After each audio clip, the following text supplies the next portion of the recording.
everybody. Welcome, welcome, welcome. I'm Coach Les, and I'm here with Mr. Yarwood from Yarwood's Martial Arts, and it's Mat Chat time. And we are here today. We're going to be talking about confidence in martial arts, which is cultivated through various practices and principles designed to both build you physically and to build you mentally, to give you strength. Because, you know, all of that is practice. Some of you may go, wow, how do I mentally practice in my mind? Well, that's what studying is all about. So here's how martial arts is going to teach confidence. We're going to get started with Mr. Yarwood, and then I'll pop in and out of the conversation. Over to you, Mr. Yarwood. So at our school, we teach 9 life skills that kind of encompass pretty much everything our students are going to run into in real life, and how they're going to deal with those situations and those things that they're going to be part of. And confidence is one of them. Confidence is, it kind of intertwines with everything that we do, because to have confidence to do things is important, because if you don't have confidence in whatever it is you're doing, you're not going to want to do stuff. You're going to find it as a barrier, right? You're going to be worried about all kinds of different things. So we intertwine confidence into all of our training. And one of the first things that they have to do with confidence, and this isn't on my list, Coach Les is the first one I thought of, is that the confidence just to get on the mats in the first place. Yeah. Right? Because it's intimidating. You come into our school and there's all these people who are in their uniforms, and you feel like there's all looking at you suddenly because you just walked in the door, right? That's a huge confidence piece right there. I mean, if you can build that up enough, I can use that and take that and nourish it and create even more confidence in you. Just getting you on the mats in the first place is a huge step, right? And we talk to them a lot about that, because not everybody takes that step. A lot of people don't have the confidence to do the things that you're getting ready to do. It's not an easy thing. It takes a lot of work, a lot of discipline, a lot of fortitude, a lot of confidence to get out on those mats and learn something new, like martial arts. So it's a big deal to us that they're coming on the mats in the first place, and we'd really like to let them know that, hey, you're making an awesome decision right now, and you're showing great confidence in just coming in on the mats and trying this out. So the first one on our list is called progression and the mastery of skills. So and from day one, they're learning new techniques. They're learning kicking, striking, blocking, stances, all kinds of new stuff that they've never done before. A lot of people think they know how to do some of these things because they've seen it in a movie somewhere, right? The first thing we do is ask somebody to show us a kick, right? And more often than not, it's not the kick we're looking for. Believe it or not. Most people think of like a punting move or a soccer kick, right? And what we do is not that. So we watch that, and then we kind of take it from there and kind of help them to learn how to actually do these techniques. And as they start to learn the different parts of the technique, they get more confident in that technique, and then they start to show it even better. And the more confident they get in it, the more relaxed they get with it, the more they get practice with it, the better they're going to be at it. So it just kind of rolls on itself, right? The more they train, the more they practice, the better they get, the more confident they get. The more they do, the more they practice, the more they get, the more confident they get, and it just kind of grows from there. When you're learning something that's as challenging as even just like a front kick for us, well, it might seem simple, it's not, right? It takes a lot of work to get it efficient and proficient in doing a front kick. So building that confidence up is a huge piece for them to learn these new techniques and to start to master them.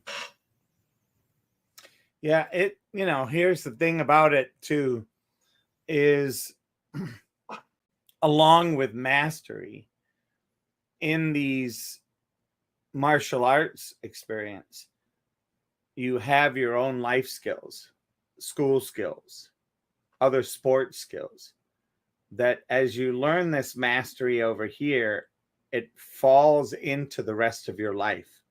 Now, what do I mean by that? Well, you can't, it's almost impossible to not learn something over here and have it impact other areas of your life.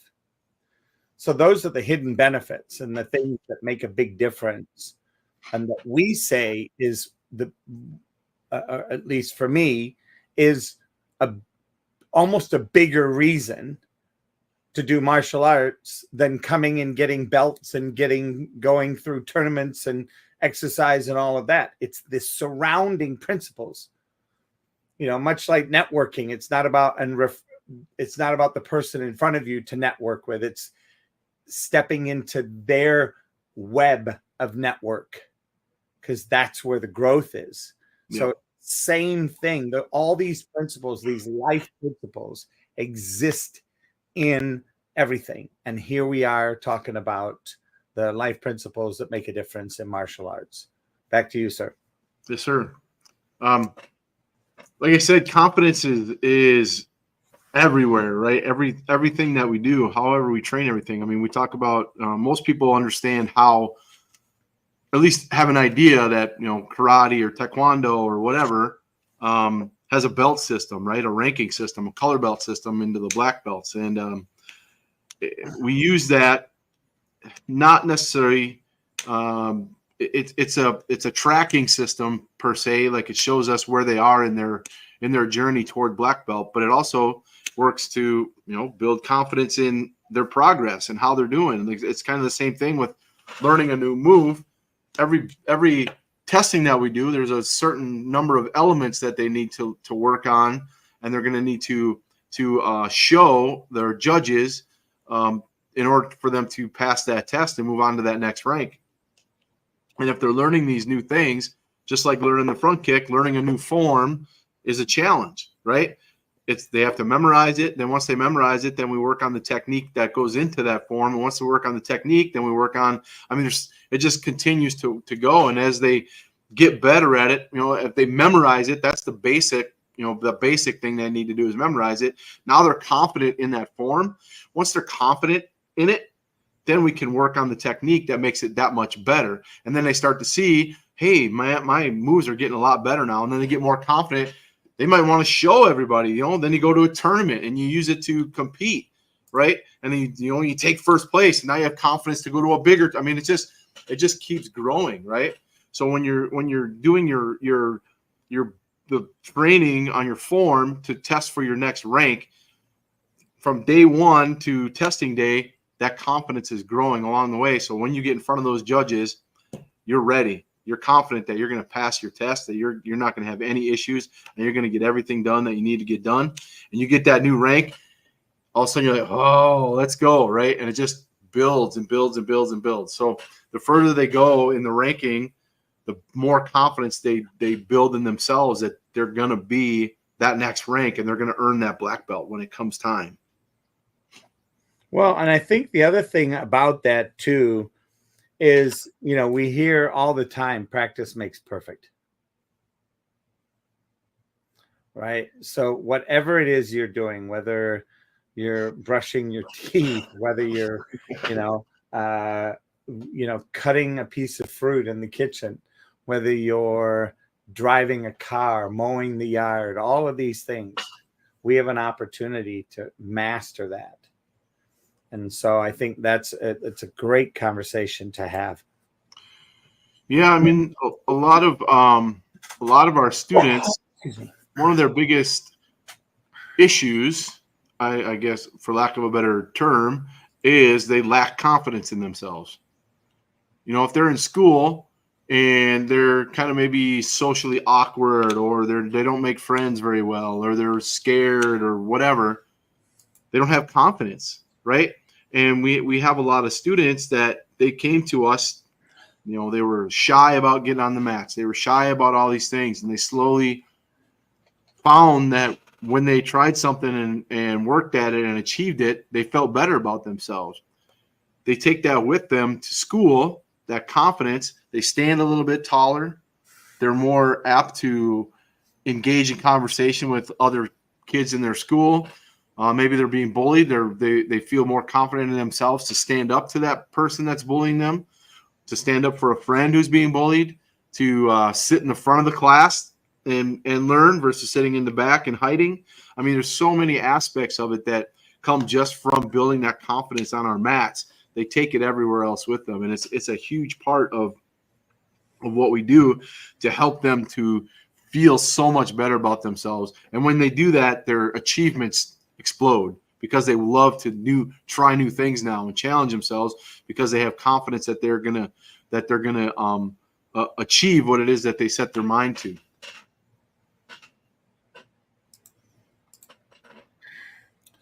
I think the thing that I look at with that is owning who you are as well, right? Whether you become an expert, whether you are 100% successful, the ability to become comfortable and happy with who you are and where you're at. That's another thing.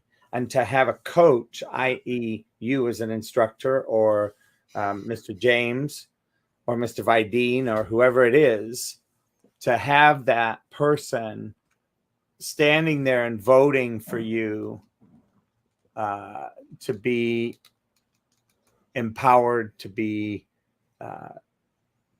greater and better than you are, even if you may not be the top in the class or something like that, to have that vote of confidence to own who you are is awesome.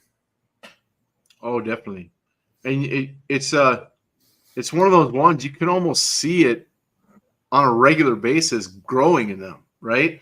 It's not like it doesn't take years to build this confidence. I mean, it can happen within a matter of classes, from one class to the next. You know, they get done with that first class and they're just so excited and so pumped about all the stuff they learned and get to learn and friends they met and all the fun they had and the sweating and it's just a great time. And the next time they come back, they're not worried about getting on that mat or worried about all the new kids. They run in there, right? We got to slow them down sometimes. Like, hey, settle down. We got to get, and it's awesome. I love to see that. And then I know that it's not just happening in our school. It's happening outside too, because you can talk to the parents about it and they're like, I don't know what you did, but this kid is changing literally right before my eyes, right? It's not a year's process. It's a weeks and months process that it happens fairly quickly, especially if that kid really, really dedicates himself to what we're doing. It's crazy. And their grades start to get better if they're struggling in school.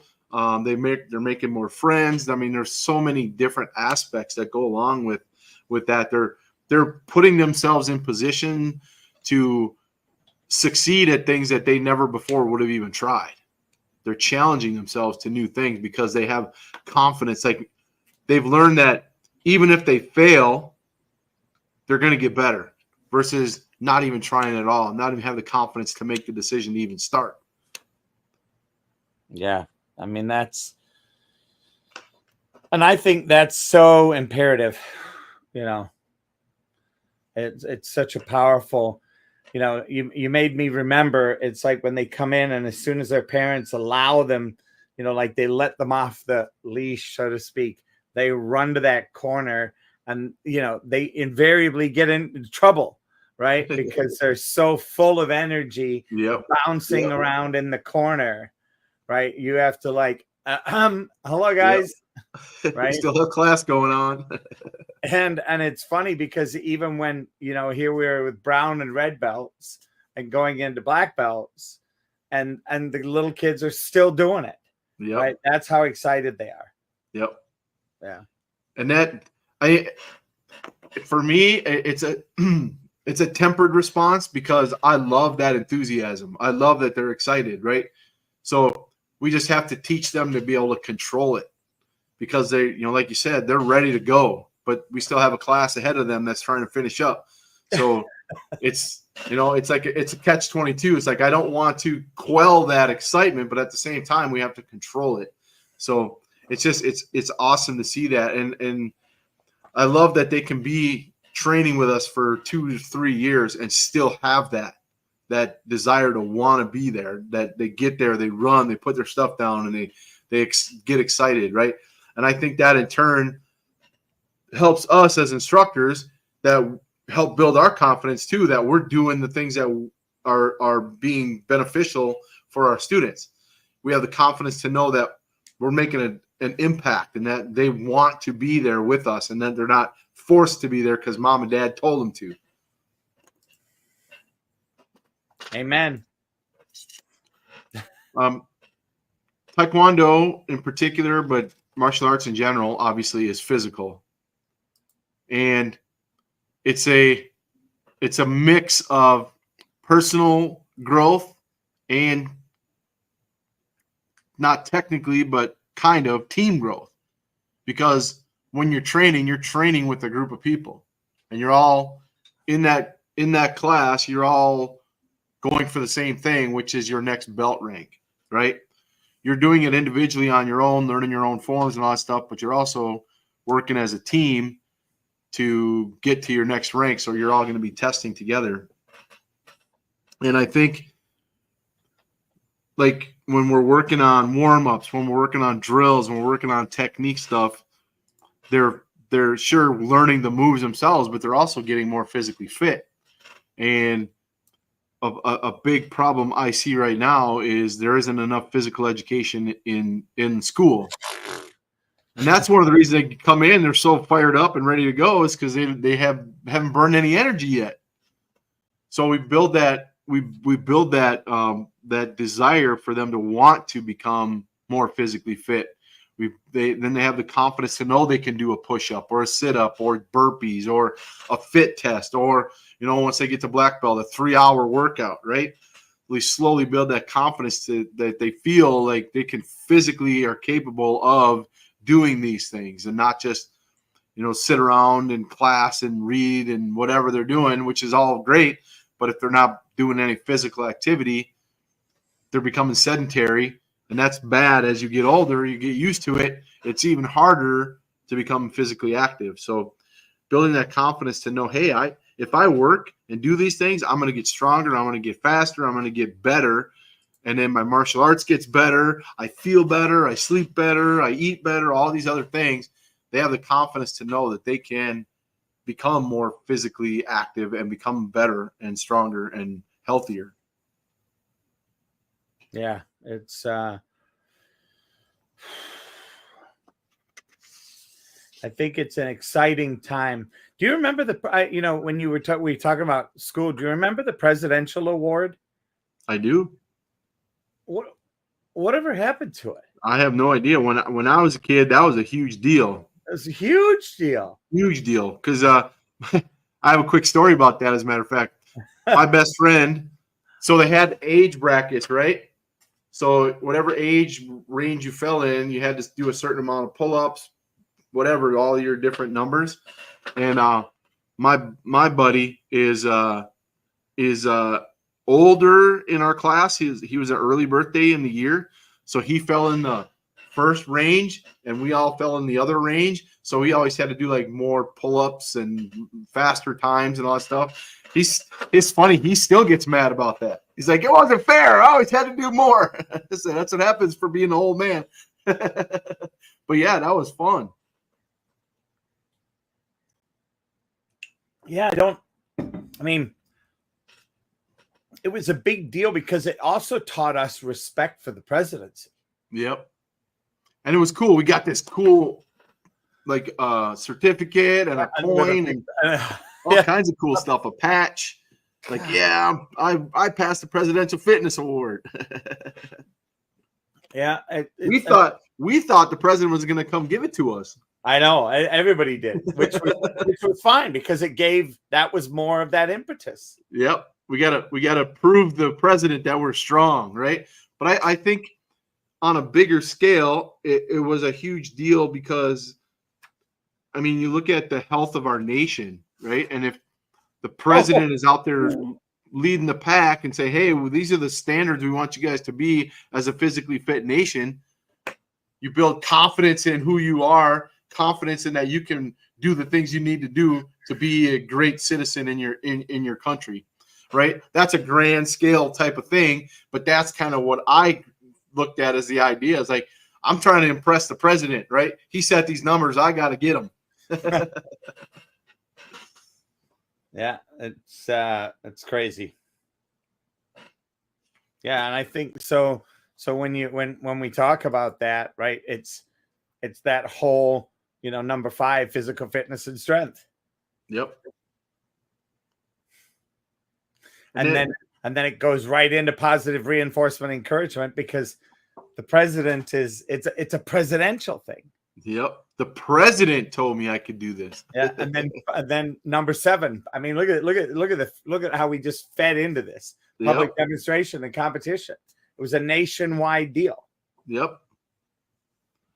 And that's the thing, is like something like that can drive a generation. I mean, all of us, we know all about it. We all did it in school, right? It was part of our gym class, and it's like this huge thing. And then we're competing with each other to do better, right? And when you have that competition, people want to do better than their buddy. Like, I'm going to do better than you, right? And that encourages them to do even more, right? They build that confidence up that they're physically strong. Then they get strong in the head, the confidence in their brain that they can do whatever they want, and it sets the tone for everything else that they do. Yep. Just from doing that one little thing, right? From being physically fit and being able to do all those things, your confidence soars, because you're not sitting around doing nothing all day, and then when you get up, you're like, oh, this sucks. I'm gonna go sit down and rest. Like, you just got up, right? So it's just that it's such a huge, not only physical thing, but a mental thing, a mental confidence thing that it's provided to you by working out and having competition and showing off your prowess to your buddies or your friends, and seeing how strong you are versus how strong they are. And flexing.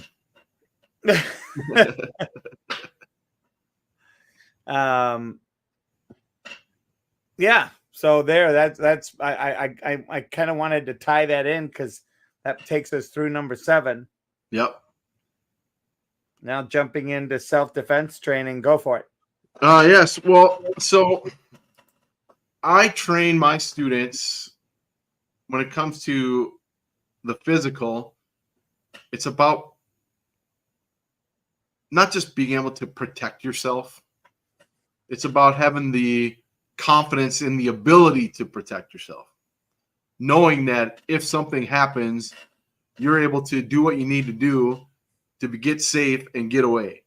Having confidence in your skills that you've learned that are going to help you to become, less likely to get picked on in the first place. We have a student, I may have told the story already, but we have a student last week that I don't know the whole story. I just know there was some back and forth between some boys, 9-year-old boys, and one of the boys that was going back and forth with my student took offense to something he said, and him and his friends surrounded him and pushed him to the ground and held him down, and were trying to kick him and all that stuff. And he told me that everything that we practiced in class, including our voice, our relaxation, our confidence in what we do, the physical, like if you got kids on top of you, how to get them off of you, all those things came into play in this one scenario. And he was able to defend himself, get this kid jumped on top of him. He's able to get him off of him, and to be able to get up and get away from 4 kids, right?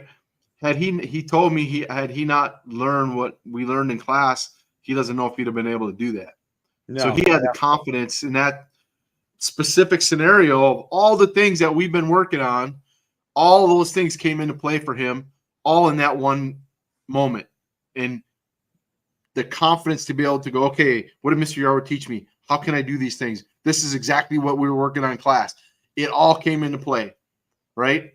His mom was worried that he was going to get in trouble, right? It eventually all gets kind of panned out. Nobody got in trouble. But he was worried, too, that maybe he was going to get in trouble with me, because what he thought he was doing was fighting, right? I had him tell me the story, and I said, as far as I'm concerned, you were defending yourself. You did exactly what you needed to do. And had your teacher or principal reached out to your mom or me, I would have defended you 100%. And that's what I tell my kids. It's like, you're not in it to fight. You're in it to protect yourselves. We don't fight, right? Being able to provide that for him, and it made me feel good that what we're doing, building that confidence in our students to be able to handle a situation like that, makes me want to do it more. Because that he literally used everything that we practiced in class, from the physical on the ground to pushing away to his voice, everything that we talk about, right? And that all came from all the training that he's been doing. And to have it come up in real life for him, I think reinforced that he has the confidence to be able to handle himself in that situation. And it was a huge deal for me too, because it works. Which builds my confidence to know that what I'm doing is important to these kids in their real life, in their real world when they leave the dojo. Well, and I think, more importantly, for those people that are listening, this is one of the things that you love to do, right? Go to schools and teach kids how. Yep. I literally go into the schools and teach them all those things. Yep. And it's never about fighting. The word fight, if they even say that word, I correct them immediately, because it's not what we do. Fighting is a whole different thing. So it's like I immediately quash that discussion. It's like, I want to fight. No, you're not going to fight. If that's what you're going to do, then you're not going to do this, because that's not what we're about. Yeah.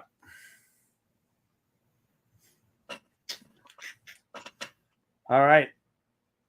Next one. I think this is a good one for you to discuss. Number 9. Emphasis on personal growth. Yeah, I think both this and moving through this one and then number 10, mental discipline and focus. So emphasis on personal growth. To me, here I am, when I started, I was 59. Now I'm 60. Or should I say restarted.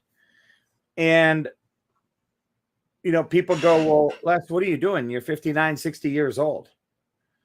Right. I know that if I could color my eyebrows, color my mustache and goatee, or cut it off, people would not even come close to my age. They just wouldn't.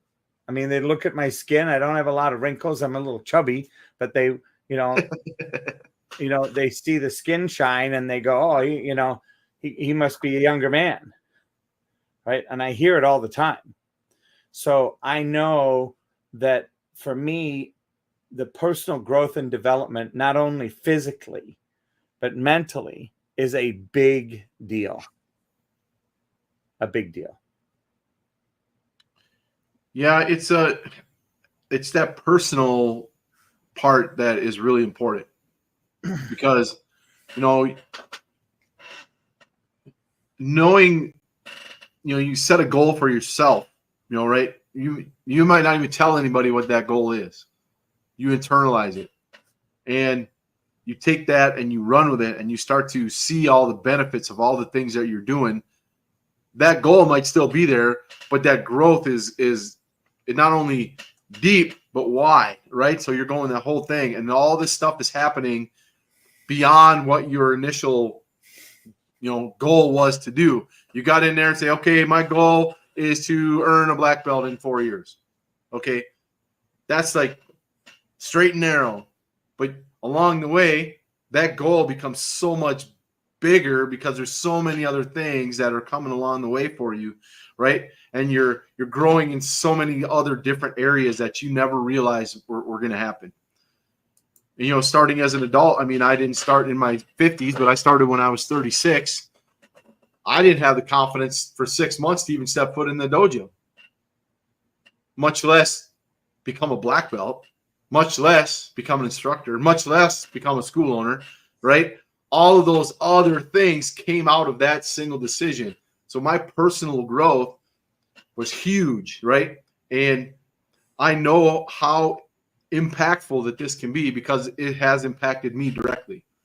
And when I can share that with others and they start to see all these other things in their life that are getting better because of the decision they made to come and start training martial arts, it's not just an activity. It becomes part of who you are. And for me, it is who I am, right? It's not just part of it. It is who I am. And my son as well. You know, he's been doing it for 15 years. His entire memory of life is Taekwondo.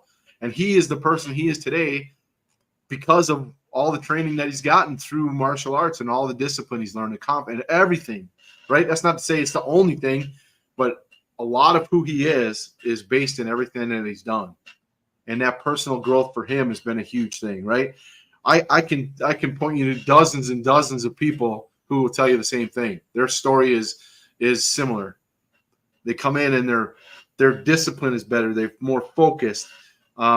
They have a better attitude about things. They're more confident in what they do, right? They're just, you name it. All these things have been affected in their life, and it just spreads. And then everything else that they do is looked at through those lenses, and the possibilities are endless because they look at it from a different perspective.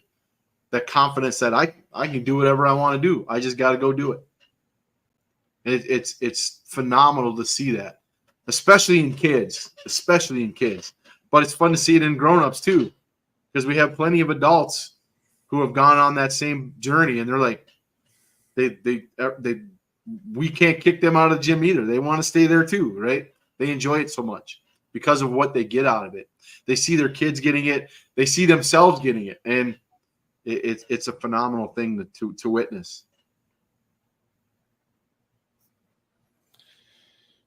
All right.